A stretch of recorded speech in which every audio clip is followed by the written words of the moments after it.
하나님의 말씀을 보도록 하겠습니다. 신명기 32장 7절에서 12절까지 말씀을 보도록 합니다. 신명기 32장 7절부터 말씀을 보겠습니다. 옛날을 기억하라. 역대의 연대를 생각하라. 내 아버지께 물으라. 그가 내게 설명할 것이요 내 어른들에게 물으라. 그들이 내게 말하리로다. 지극히 높으신 자가 민족들에게 기업을 쉴 때에, 인종을 나누실 때에 이스라엘 자손의 소유대로 백성들의 경계를 정하셨도다. 여호와의 분깃은 자기 백성이라. 야곱은 그가 택하신 기업이로다. 여호와께서 그를 황무지에서 짐승이 부르짖는 광야에서 만나시고 호위하시며 보호하시며 자기의 눈동자같이 지키셨도다. 마치 독수리가 자기의 보금자리를 어지럽게 하며 자기의 새끼 위에 너풀거리며 그의 날개를 펴서 새끼를 받으며 그의 날개 위에 그것을 없는 것 같이 여호와께서 홀로 그를 인도하셨고 그와 함께한 다른 신이 없도다. 아멘.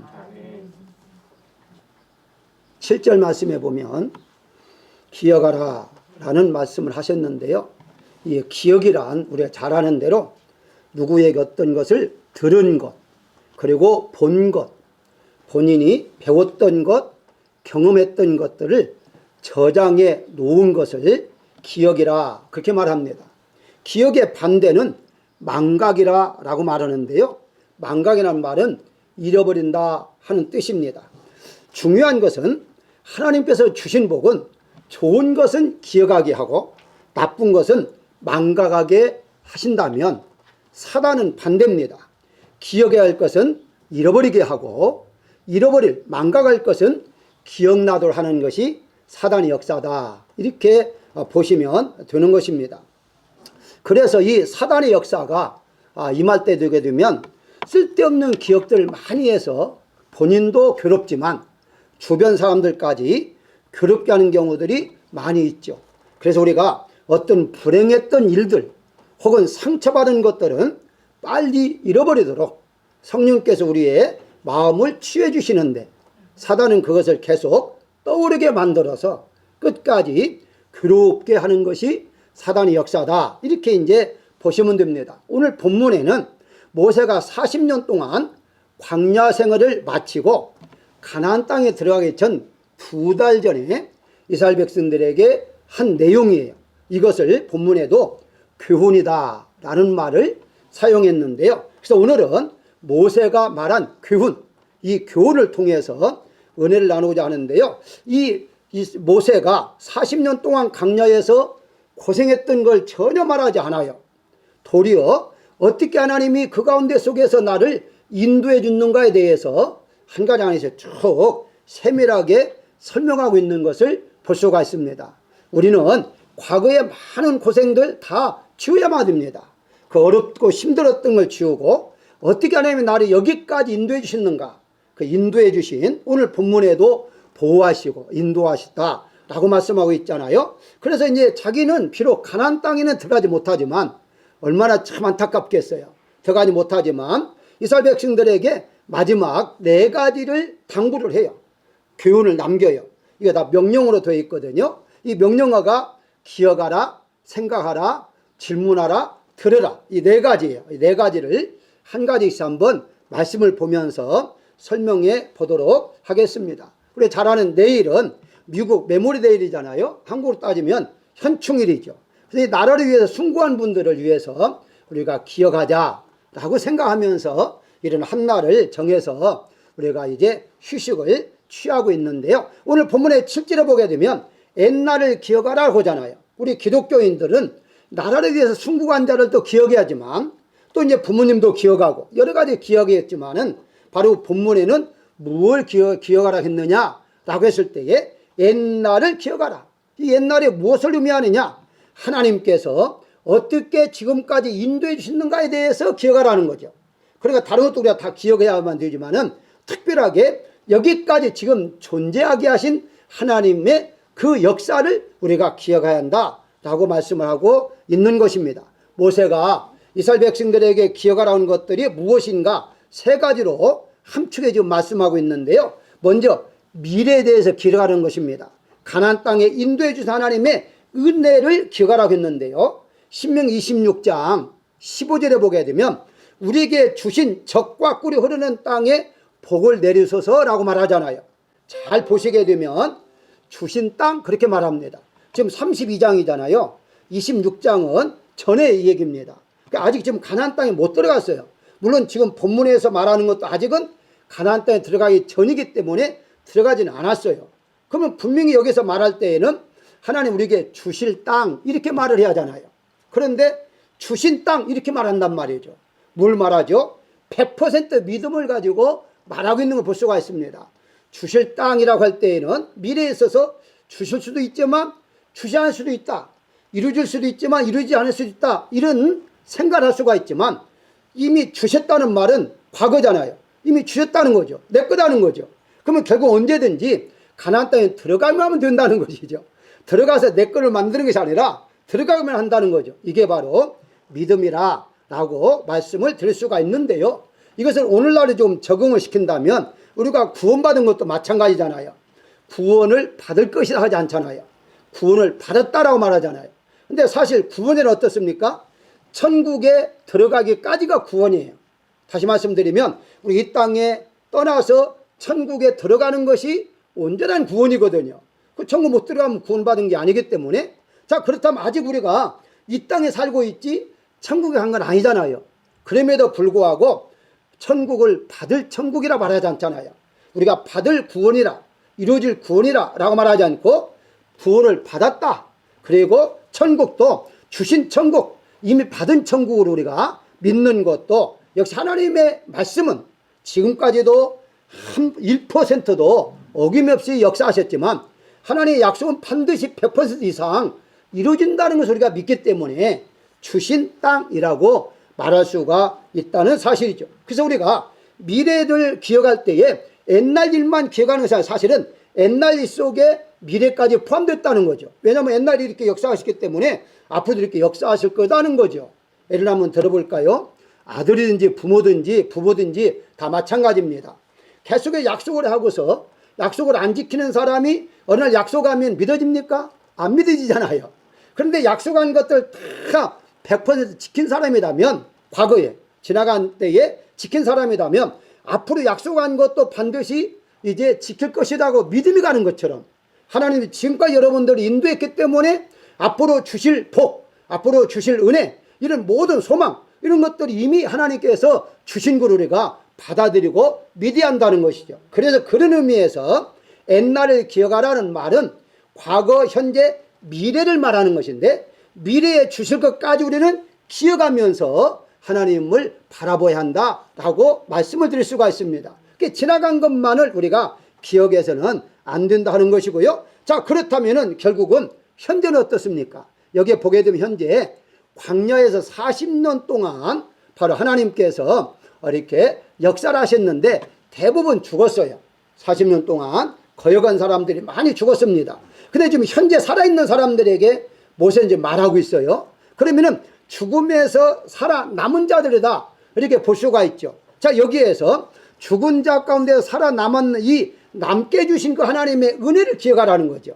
현재에 내가 지금 하나님 나를 살려주신 은혜 그 은혜를 기억하는 거다. 그 옛날을 기억하라는 말 속에는 현재도 기억해야 한다라는 말이 포함되어 있다. 이렇게 이제 보시면 됩니다. 우리가 옛날 기억하라고 하면 옛날만 기억한다는 것은요. 세상 사람들이 얘기고 하나님은 현재도 미래도 과거도 처음과 나중 끝이 없이 계속 똑같은 분이기 때문에 옛날을 기억하라는 말은 옛날 일만 기억하는 것이 아니라 현재 지금 나와 함께 하시는 하나님을 기억해야 한다. 이렇게 볼 수가 있습니다. 그 본문의 6절에 보게 되면 이렇게 말해요. 여호와께 이같이 보답하느냐라고 말을 하죠.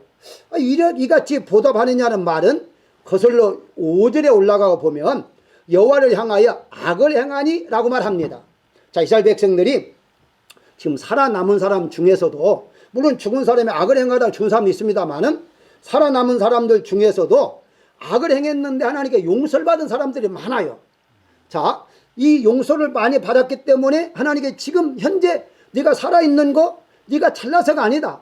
네가 정말 나를 위해서 충성하고 목숨을 바쳐서 행했기 때문에 내가 살려준 것이 아니다 하는 것을 지금 말하고 있는 것입니다. 사랑하는 여러분, 이번에 코로나로 인해서 얼마나 많은 사람이 죽었습니까? 미국에도 정말 많이 죽었고요. 전 세계에 수백만 명이 하늘 아래 갔습니다. 자, 그런데 어떤 분이 이런 말 하더라고요. 뭔가 잘못했기 때문에 죽었지 않았느냐? 이렇게 말하는데 그건 크게 성경을 모르고 하는 말입니다. 잘못해서 죽은 사람도 있겠죠. 뭐 한두 명이나 있겠죠. 뭐 그것까지 부인할 수는 없으니까만은 정말 잘못해 죽었느냐? 아니에요. 지금 이 이스라엘 백성들이 살아남은 자들이 잘못하지 않았느냐? 아닙니다. 잘못한 사람 중에서도 용서함 받고 살아남은 사람이 있다 이 말이죠. 그럼 우리는 왜 하나님 살려주셨느냐? 내가 전혀 죄가 없어 살려준 것이 아니라 바로 하나님의 은혜라는 사실이에요. 하나님께서 살려주신 은혜, 그 은혜를 우리가 받고 있기 때문에 그걸 우리가 기억을 하고 있어야 한다라고 말씀을 드릴 수가 있습니다. 그렇기 때문에 우리가 장수의 복도, 사실은 그 오래 산다는 것 자체 얼마나 복입니까? 이제 그 자체도 하나님의 은혜라고 말할 수 있는 것이 성경에 하나님의 손에 달렸다고 하잖아요, 생명은. 그러니까 하나님이 오랫동안 살려주는 것도 하나님의 은혜다 이렇게 볼 수가 있습니다. 한국에 100살 넘은 분에게 물었습니다. PD가 이 장수의 비결이 무엇입니까? 음식입니까? 뭐 건강을 위해서 뭐 운동을 따로 하십니까? 라고 물으니까 이분이 딱 한마디 하더라고요. 하나님의 은혜입니다. 라고 끝나더라고요. 그러니까 그 100살 넘을 때까지 살아가는 과정 속에서 더군다나 방송국에 나와서 카메라 앞에서 무엇이 건강의 비결입니까? 물어보면 대부분이 음식을 어떻게 먹었습니다. 운동을 어떻게 했습니까? 이게 나와야만 돼요. 근데 이번엔 딱 한마디, 첫 번 딱 한마디, 다른 말 하지 않고 하나님의 은혜입니다. 라고 하죠. 자, 어떻습니까? 우리가 여러분들에게 정말 지금 현재까지 살려주신 그것이 하나님의 은혜를 느끼고 있느냐는 거죠. 일반 사람들은 무엇을 먹었기 때문에 안 걸렸다 말을 할 수 있어요. 그런데요, 우리 기독교인들은요, 현재 우리가 살아남았다는 그 자체가 하나님의 은혜라는 사실을 우리가 기억을 해야 한다는 것입니다. 또 한 가지 과거죠. 구절 한번 볼까요? 야곱은 그가 택하신 기업이로더라고 그래요. 야곱은 택하신 기업? 여기서 왜 야곱이 나옵니까? 조상이 나오잖아요. 그러면 너희는 지금 이렇게 하나님이 역사하는 것은 거슬러 올라 너희 조상부터 하나님이 선택했다. 이렇게 지금 알려주고 있는 것이죠. 그러면서 창세기 창세전부터 하나님 우리를 선택했다는 것처럼 네 자신들이 지금 이렇게 광야에 끝나고 가나안 땅에 들어가는 것은 이미 너희 조상에부터 너희를 선택했기 때문이다. 너희의 복이 아니다. 라고 지금 말하고 있는 것입니다. 그러면서 어떻습니까? 10절에 자기 눈동자처럼 지켜주셨다. 11절에 독수리가 새끼를 돌보는 것처럼 인도하셨다. 이걸 기억하라라고 말하고 있는 것이죠. 결국 가서는 바로 현재를 통해서 과거도 기억하고 미래까지도 기억하라. 이것이 바로 오늘 본문의 7절에 나오는 옛날 일을 기억하라는 말 속에 다 포함되어 있다. 이렇게 보시면 되는 것입니다. 사랑하는 여러분, 하나님께 여러분들을 지켜주시면 과거로 끝나지 않습니다. 현재로 끝나지 않아요.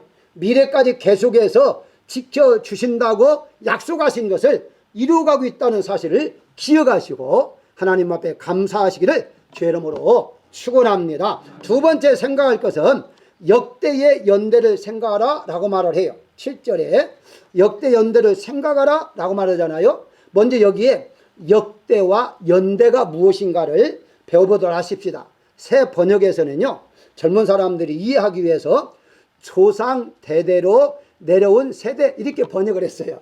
그래서 이제 이 옛날에 번역이다 보니까 역대 연대 그러다 보니까 잘 이해를 못할 경우가 있는데 이제 오늘날 번역한다면 조상 대대로 내려온 세대, 그러니까 이제 지금까지 살아온 세대를 지금 말하고 있는 것이거든요.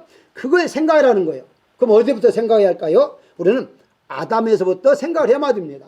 하나님 아담을 창조하시고 아담을 통해서 계속 지금까지 여기까지 하나님께서 인도해 주셨다라는 어떻게 하나님이 역사하셨는가에 대한 것을 생각하라 라고 지금 말하고 있는 것이죠.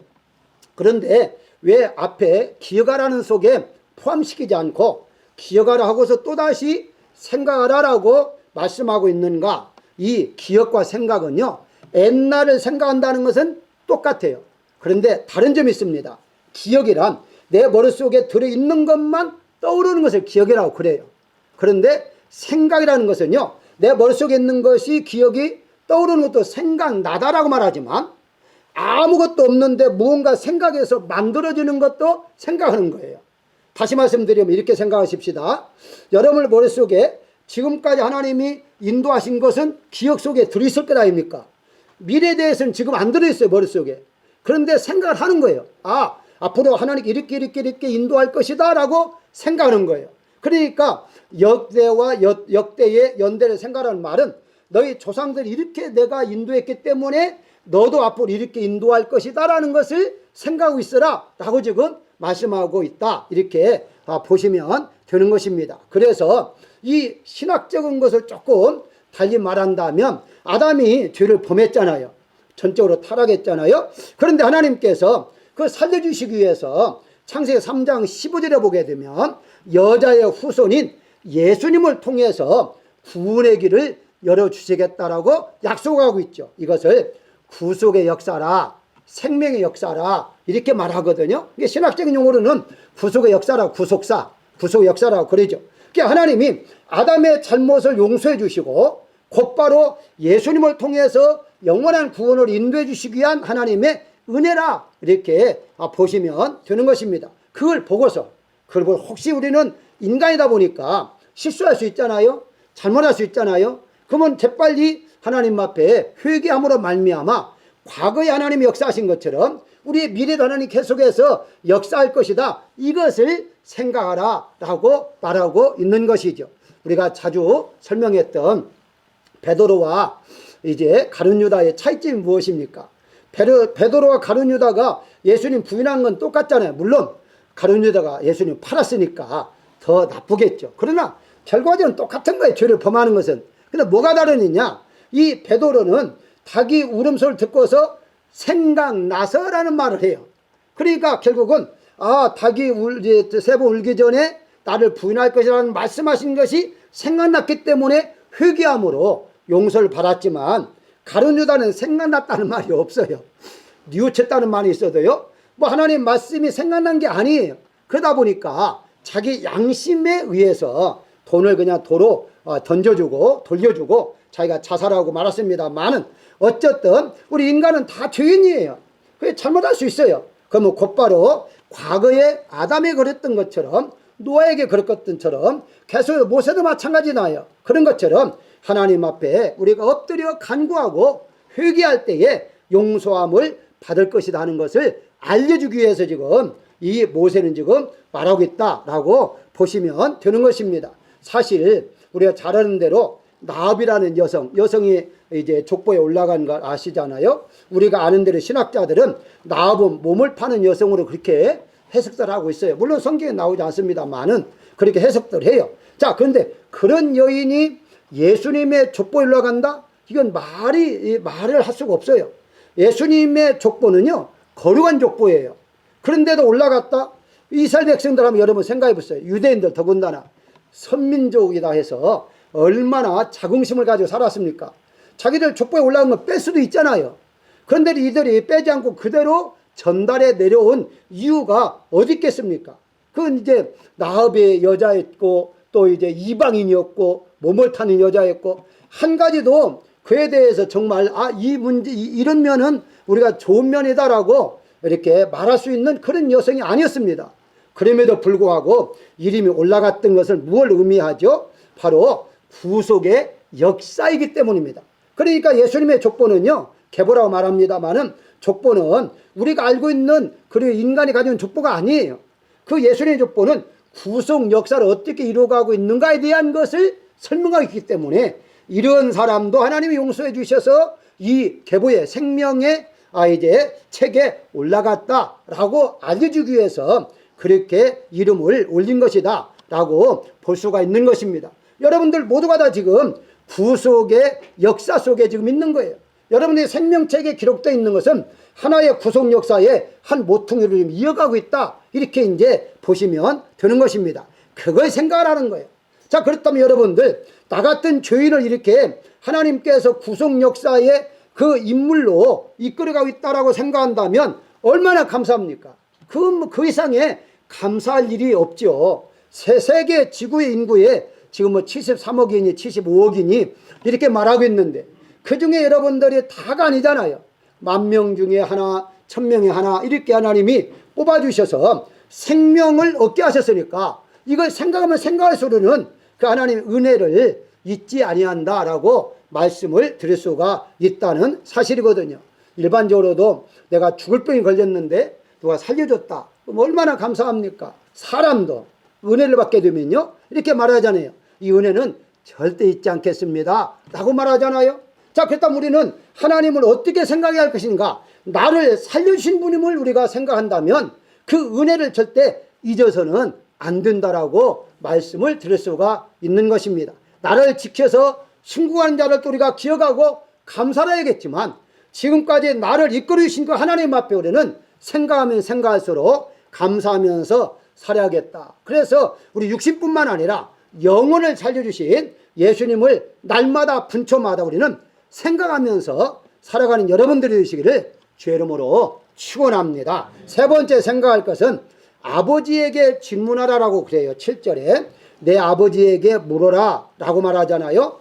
성공하고 발전한 사람들의 특징이 있다면 그 중에 하나가 내가 모르거나 혹은 이해가 되지 않는 것은요 반드시 질문한다는 게 특징이에요. 그래서 학생들도 공부 잘하는 학생들은요 질문을 잘한다고 하잖아요.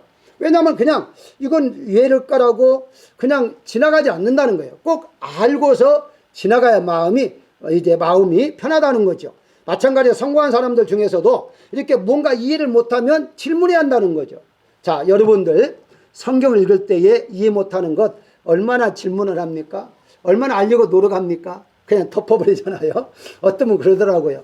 나는 성경을 읽어도 이해가 안 돼서 아예 저는 읽지 않습니다. 덮어놓은 지 오래입니다. 그러더라고요. 아니요. 그렇게 된다는 것은요. 그건 이해하려고 하는 노력이 필요해요. 누가 다 나면서부터 성경을 알겠습니까? 인생을 다 살아보지 않았는데 인생에서 누가 다 알겠어요? 모르는 겁니다. 이렇게 서 있는 저도요. 처음부터 성경을 안 게 아니에요. 저도 배웠잖아요. 신학교로 다니고 계속 배우잖아요. 배우니까 어느 정도 여러분들보다 조금 더 안다는 것 뿐이지. 그렇다고 제가 성경을 다 합니까? 또 그렇지 않잖아요. 뭘 말하죠? 우리가 이것은 이해가 안 된다라는 것은 질문하라고 했는데요. 잘 보십시오. 여기에 보게 되면 아버지에게 질문하라 라고 말을 해요. 자, 여기에 보게 되면 아버지에게 질문하라 하니까 그럼 나는 아버지가 없는데 하나님께서는요 얼마나 세밀한가 한번 여러분들 보시기를 바랍니다. 그러면 어떻게 해야 하겠어요?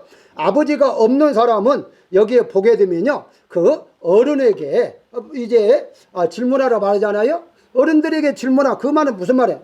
주변 사람들에게 질문하라라는 말이에요. 자, 근데 내 주변 사람도 없어. 그래서 내가 만약에 섬에서 홀로 있어. 홀로 있는데 아무도 없어. 누구에게 질문합니까? 다시 또 성경 보게 되면요 6절에 여호와는 내 아버지시오라고 하잖아요. 얼마나 기가 막힙니까? 아버지 없는 사람들, 나이가 들면 또 아버지가 없을 수 있잖아요. 그 사람들 누구에게 질문하겠습니까? 여기처럼 아버지에게만 질문을 한다면 질문할 수가 없잖아요. 그러니까 어른들에게 질문하라, 그들이 답하리라 라고 말하잖아요. 그런데 주변에 사람도 없다면 누구에게 질문할 것이냐? 하나님이 내 아버지다. 하나님께 이제 질문하라 라고 말하잖아요. 여러분들 어떤 일이 해결되는 것이 없잖아요. 잘 안 되잖아요. 사람들에게 말을 해도 시원한 대답이 안 되잖아요. 하나님께 기도하십시오. 하나님께 물으십시오. 그러면 하나님이 정확한 정답을 여러분들에게 해 주실 것입니다. 사람에게 시원한 대답을 못 듣는다 할지라도요 하나님 우리의 인생의 모든 걸 알고 있잖아요. 우리 앞날도 알고 있잖아요. 그러니까 얼마든지 하나님은 우리의 세밀한 것까지도 알려줄 수 있는 분이기 때문에 하나님 앞에 질문할 수 있어야 한다라고 볼 수가 있는 것입니다. 본문의 6절에 보게 되면 어리석고 지없는 백성아 여호와께 이같이 보답하느냐라고 말을 해요. 악을 행할 때에 어리석고 지없다라고 말을 해요. 그러니까 바꿔 말하면 내가 지혜가 없으면 어리석은 자가 되고 어리석은 자가 되면 잔스럽게 하나님의 원하시는 삶을 살 수가 없다. 이렇게 보시면 되는 것입니다. 자, 그런데 여기 어리석다라는 단어를 한번 찾아보니까요. 우리가 너무 잘하는 단어와 연결되더라고요. 사무엘상 25장에 보게 되면 나발이라는 인물이 나오잖아요. 나발 잘 아시잖아요. 이 나발이라는 인물은 바로 다윗이 사울을 이제 피해서 도망 다닐 때에 나발에 가가지고 도움을 요청을 했어요. 그러니까 이 나발이 도와주지 아니하고요, 그냥 막말까지 합니다. 막말까지 하는데 사무엘상 25장 10절에 보게 되면 다윗이 누구며 이새의 아들은 누구냐, 주인에게 억지로 떠난 종이 많다고 했다라는 말을 해요. 즉 도망다니는 노예 취급을 한 것입니다. 아니 도와주지 않으려면 나 못 도와준다고 끝나는데 노예다, 너를 도망다니는 노예다 라고 말까지 악담을 퍼부었어요. 그래서 이걸 가리켜서 어리석다에서 나발이라는 단어를 한 것이 히브리어로 어리석다는 말은 나발이에요. 그러니까 원래 그 사람은 원래 이름이 나발이 아니에요. 누가 태어날 때부터 이제 어리석다고 이름 지은 사람이 어디 있겠습니까? 그런 사람 없어요. 여러분들이 부모가 이름을 지을 때는 다 성공적인 인생을 살도록 이름도 이렇게 지어주지, 누가 어리석은 자라고 지어준 사람이 어디 있겠어요? 그런데 이렇게 이제 어리석은 일을 했기 때문에 전에 온 사람들이 저 사람 나발이야. 다시 말씀드리면 저 어리석은 사람이야. 다윗이 누군데 하나님 함께하는 자인데, 반대로 아내는 지혜로운 여자였죠. 그 소리 듣자마자 부랴부랴 200명의 떡을 만들어서 음식을, 오늘날 음식이죠, 만들어가지고 이제 다윗을 찾아가죠. 다 죽게 생겼으니까 찾아가지고 그가 아주 아름다운 말을 해요. 생명 싸게에 쌓였다라고 말합니다. 그러니까 다윗 주는 생명 싸게 쌓였기 때문에 누구든지 건들 수 없습니다. 누구든지 해코지 할 수 없습니다. 얼마나 안다는 말을 하죠. 그러니까 이 다윗이 감동을 받아가지고 온 식구를 살릴 뿐만 아니라 그 아비가 나중에 나발이 죽고 난 다음에 홀로 됐을 때에 게다가 아내를 삼잖아요. 그 정도로 복을 받는 그런 사람으로 바꿔지는 것을 볼 수가 있습니다. 무엇을 말하죠? 하나님 앞에 우리는 어떤 이제 어려움이 있을 때에 그걸 해결하려고 할 때에 사람을 통해 해결을 못하면 하나님께 질문해 해결해야 한다는 거죠. 모르면 질문해야 하는 거죠. 성경도 질문하고 나 인생도 질문하고 질문해야 한다는 거죠. 여러분 욥을 자세히 읽어보십시오. 하나님께 얼마나 질문합니까? 처음에는요, 원망 섞임 투로 질문합니다. 원망은 아니지만 투로, 그런 투로 질문해요. 차라리 내가 태어나지 않았다라면, 빛을 보지 않았다라면, 이런 식으로 하는데 점점점 가면 갈수록요 내용이 바꿔져요. 그러니까 하나님께서 나를 왜 이렇게 하시는, 연단이구나는 깨닫는 순간에 점점점 말투가 달라지는 것을 볼 수가 있습니다. 그렇습니다. 아버지에게 질문하는 말은 나 위에 다른 사람이 없다면 바로 하나님 앞에 아버지이기 때문에 질문한다면 우리의 모든 이제 우리가 해결하지 못한 점들을 해결을 받을 수가 있다는 사실입니다. 그러므로 말미암아 사랑하는 여러분들은 바로 하나님 앞에 해결받는 여러분들이 되시기를 주의 이름으로 축원합니다. 마지막으로 생각할 것이 다시 7절에 자녀들에게 설명하라라고 말을 해요. 그가 내게 설명할 것이요라고 말을 해요. 여기 설명이라는 말은 바로 질문에 대한 대답을 해준다는 뜻입니다. 자, 사실 누가 성경에 대해서 질문하면 쉽게 대답할 수 없는 것들이 많아요. 목사님들도요, 성경을 다 아는 게 아니기 때문에 이게 질문하게 되면요 쉽게 대답할 수 있는 그런 말씀들이 많지는 않아요. 그러면 이제 다시 사전을 찾아보고 연구하고 대답할 수 있는 것들도 많이 있습니다. 근데 어떻게 다 대답을 해줄 수가 있어요? 수십 년 동안 들었던 하나님의 말씀이라도 막상 누가 질문하면요 언뜻 대답이 잘 안 나와요. 그러면 여기에서 그러면 설명해 주라는 말은 어떤 뜻인가? 성경을 그때 당시 구약이니까요 모세 오경이죠. 모세 오경에 대해서 다 대답하라 라는 뜻이 아니잖아요. 설명해 주라는 대답이 아니에요. 이제 애굽에 있을 때에 그리고 400년 동안 이제 그 노예로 살았던 모든 것들, 40년 동안 강제생활을 했던 것들, 이제 들었고 몸으로 체험했던 것들, 하나님이 지금까지 이렇게 역사했다라는 것을 말해주라, 설명해주라 라는 뜻입니다. 그러니까 우리가 다시 말씀드리면 성경을 가지고 해석해 줄 수도 좋지만 여기에서 말하고자 하는 자녀들의 설명하라는 말은 살아계신 하나님이 나에게 어떻게 역사했다, 나의 조상을 어떻게 역사했다, 그에 대해서 설명해 줄 수 있어야 한다라고 말하고 있는 것입니다. 그래서 이제 성경을 보게 되면요 하나님 우리 사이를 관계를 때로는 왕으로, 때로는 목자로, 때로는 친구로, 때로는 오늘 본문 6절에 아버지로 그렇게 말씀하고 있잖아요. 우리가 잘 아는 대로 이제 아브라함은 야고보서 2장 23절에나 이사야에서 나옵니다. 아브라함을 하나님의 친구라라고 하잖아요. 여러분, 우리가 아브라함 같이 복 받기를 원하잖아요. 그만큼 받아도 좋죠. 근데 사실은요, 영적인 면에서는 아브라함보다도 우리 모두가 더 많은 복을 받았다는 사실을 알아야 됩니다. 아니, 무슨 말입니까? 아브라함은요, 하나님께서 친구라는 말을 했지만 아버지라 부르는 말이 없어요. 이 아브라함 이후에 하나님께서 이스라엘 백성들과의 관계를 내가 너희 아버지다라고 말하는 것이지, 그전에는 아버지라는 말이 없었어요. 오늘날에도 이제 우리는 아예 성령으로 거듭나서, 하나님부터 거듭나서 진짜 영의 아버지가 하나님이지 않습니까? 그 정도로 우리는 복을 받았기 때문에 이제 아브라함 같이 복을 주시기를 원합니다라는 것도 좋지만, 어떤 면에서는요, 아브라함보다 훨씬 더 많은 복을 우리가 받아 누리고 있다라고 이제 보시면 되는 것입니다. 요한복음 8장 39절에 이렇게 말합니다.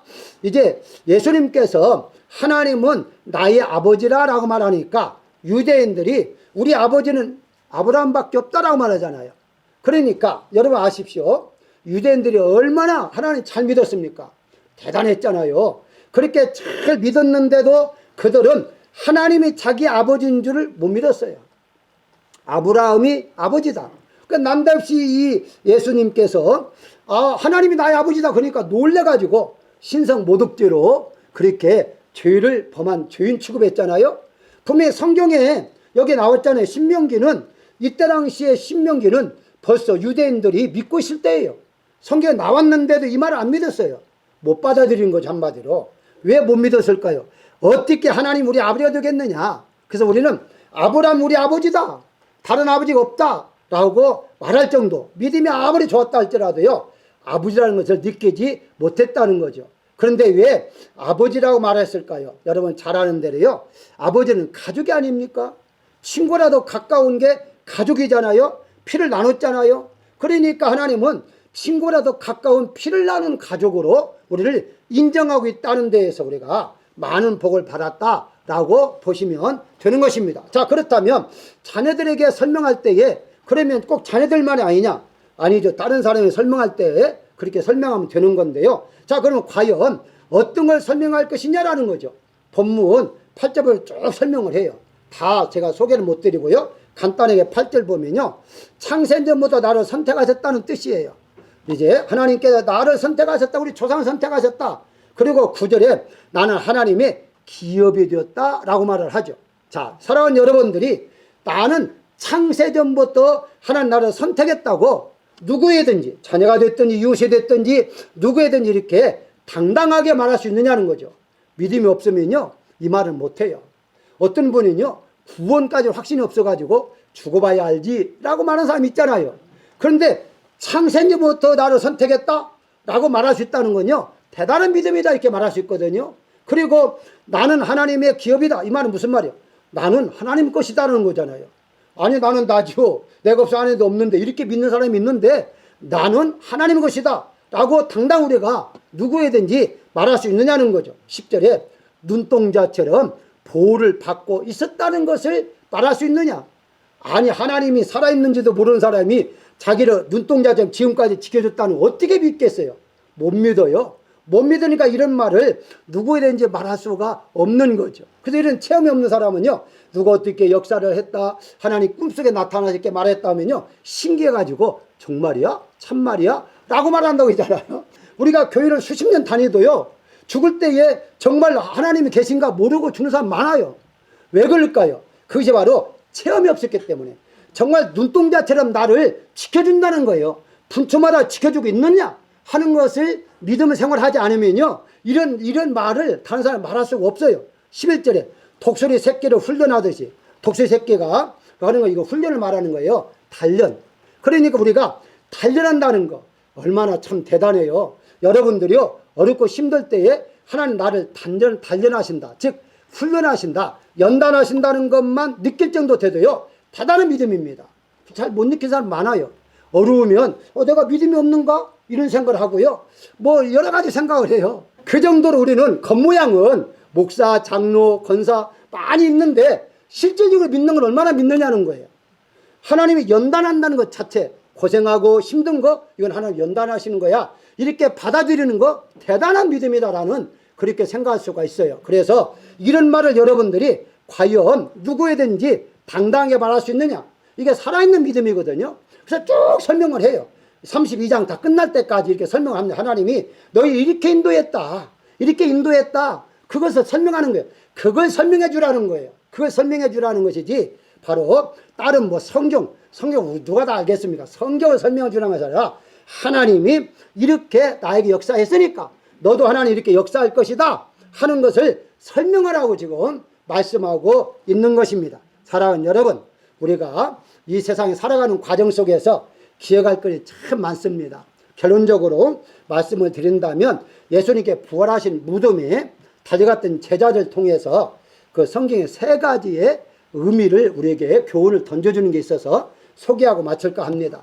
거기에 보게 되면요, 제자들 들어가서 무덤 밖에서 본 제자가 있고요, 무덤 안에 들어가서 본 제자가 있고, 그 다음에 다 들어가서 본 제자들이 있어요.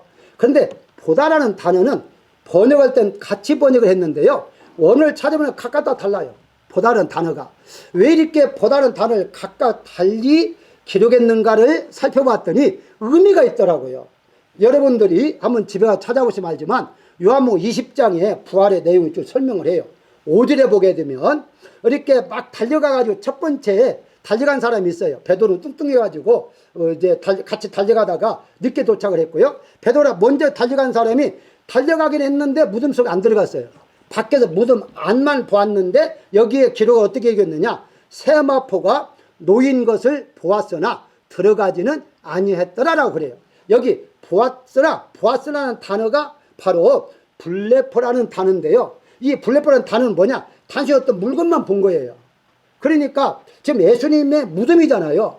무덤인데 예수님은 안 계시고 세마포만 있네, 이렇게 단순히 본 거예요. 그냥.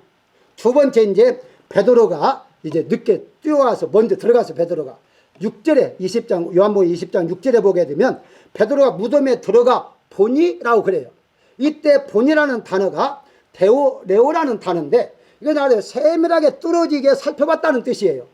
예수님 안 계시는데 세마포는 개어 있고 왜 이렇게 개어 있을까? 뭔 일일까? 누가 훔쳐갔나 시체를, 이렇게 자세하게 보았다라고 했을 때에 바로 데오레오라는 단어를 써요. 그걸 난 다음에 그 다음에 이제 베드로가 들어가니 다른 제자들이 같이 들어갔어요. 들어가서 8절에 보게 되면 다른 제자도 들어가 보고 믿더라라고 그래요. 이때의 보고라는 단어가 또 달라요. 에이도라는 단어인데요, 이 에이도라는 단어는 물론 원어에는 오리오라는 단어에서 이제 번역에 나온 건 어쨌든 에이도라는 단어이고, 자체는 이것은 뭐냐, 경험하고 느꼈을 때 쓰는 단어예요. 그러니까 경험하고 느꼈다는 무슨 말이죠? 만져봤다는 거예요. 객해본 것을 할 때 이렇게 보고 펼쳐보기도 하고 만져보기도 하고 예수님이 어디 이렇게 경험했던 거예요. 경험하고 난 다음에 보았다. 그러고 보니까 믿음이 생길 수밖에 없어요. 예수님이 계시는 예수님이 안 계시네? 정말 부활했구나 하는 걸 몸소 느꼈기 때문에 믿더라라고 말하는 거예요. 사랑하는 여러분, 우리가 예수 믿는 건요, 있으니까 믿어야겠다, 믿어라는 게 믿어야겠다가 아니에요. 여러분이 실질적으로 경험을 해야만 돼요. 하나님의 살아계심을 경험할 때에는 누가 믿지 말라고 해도 믿을 수밖에 없어요. 왜? 하나님 살아계시기 때문에. 여기에 말한 대로 바로 에이도라는, 바로 보니까 믿음이 생기는 거예요. 자세히 보니까, 훑어보니까 예수님 안 계셨어, 이건 정말 부활하신 거야 라고 믿게 되었다는 사실을 볼 수가 있습니다. 사랑하는 여러분, 바로 내일이 이제 메모일 현충일인데 우리가 국가를 위해서 순교자들도 우리가 반드시 기억하고 감사를 해야 됩니다. 그러나 우리 기독교인들은 정말 감사할 것은 하나님이 지금까지 역사하셨다, 그리고 앞으로 미래에도 하나님이 역사할 것이라는 것을 믿으시는 여러분 되시기를 주의 이름으로 축원합니다.